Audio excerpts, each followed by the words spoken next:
বন্ধুরা, আমি Romita art and ক্রাফটে আবারও তোমাদের জন্য নিয়ে এলাম নতুন একটা ভিডিও। তোমরা যারা নার্সিংয়ের ট্রেনিং কোর্স করছো তাদের যে চার্টগুলো করতে হয়, আজকে তার উপরই একটা ভিডিও তোমাদের সাথে শেয়ার করছি। অ্যাডভান্স ডিউরিং প্রেগনেন্সির ওপর কিভাবে তোমরা চার্ট বানাবে সেটাই আজকে তোমাদেরকে দেখাচ্ছি। এটা আমার অর্ডারের কাজ।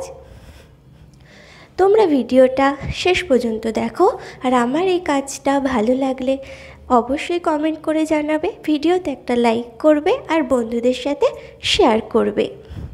নতুন হলে অবশ্যই সাবস্ক্রাইব করে আমার চ্যানেলের সাথে থাকবে। তোমরা যদি এরকমই চার্ট আমার থেকে করাতে চাও এবং আমার কাজ যদি তোমাদের ভালো লাগে, তাহলে অর্ডারের জন্য অবশ্যই যোগাযোগ করতে পারো ভিডিওর মধ্যে, এবং ভিডিওর শেষে আমি কন্ট্যাক্ট নাম্বার দিয়ে দিয়েছি। ভিডিওটা তোমরা শেষ পর্যন্ত দেখো, আর যদি ভালো লাগে অবশ্যই কিন্তু কমেন্ট করতে ভুলবে না। আবারও বলছি, নতুন হলে সাবস্ক্রাইব করে আমার চ্যানেলের সাথে থেকো। আর যদি অর্ডার দিতে চাও অবশ্যই এই নাম্বারে আমার সাথে যোগাযোগ করতে পারো।